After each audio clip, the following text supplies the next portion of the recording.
पाकिस्तानी मर्दों ने जर्मनी में भी कमाल की हुई है। मेरे ख्याल में 2-4 साल पहले की बात है।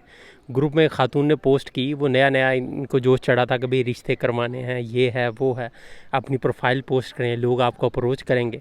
तो इसी तरह एक बीबी ने कोई अपनी प्रोफाइल पोस्ट कर दी, एक साहब ने उनको अप्रोच किया। फिर वो बात आगे चलती रही, कुछ 6-8 महीने मौज मस्तियाँ की दोनों ने मिल के। अब बीबी कोशिश करे कि भाई बंदा रिश्ता लेके आए, अब बंदा उनके काबू ही ना आए। तो बीबी ने थक हार के ग्रुप में पोस्ट की कि भाई नाम नहीं लिया, अब सारी बात है, इधर डिफेमेशन का केस हो जाता है, आप नाम नहीं ले सकते। तो फिर बीबी ने बताया जी कि अब बंदा काबू नहीं आ रहा, कोई मुझे सजेस्ट करे मैं क्या करूं। फैमिली इन्वॉल्व नहीं है। वो कह रहे थे कि पहले एक दूसरे को जानेंगे, समझेंगे, टाइम स्पेंड करेंगे, मतलब ये बाहर वाला यूरोपियन वाला सिस्टम के साथ रहेंगे, एक दूसरे को समझेंगे, अगर पसंद आए, सिस्टम सही चला तो चलते रहेंगे, नहीं तो छोड़ देंगे।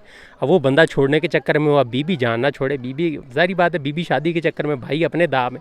तो पाकिस्तानी मर्दों की दादू लगा लेते हैं। तो फिर उसके बाद से जितनी भी पोस्ट मैंने अब ग्रुप में देखता हूँ ना, तो वो यही होता है भाई इनिशियली फैमिली इन्वॉल्व होगी, भाई शुरू से ही फैमिली को साथ लेके चलेंगे।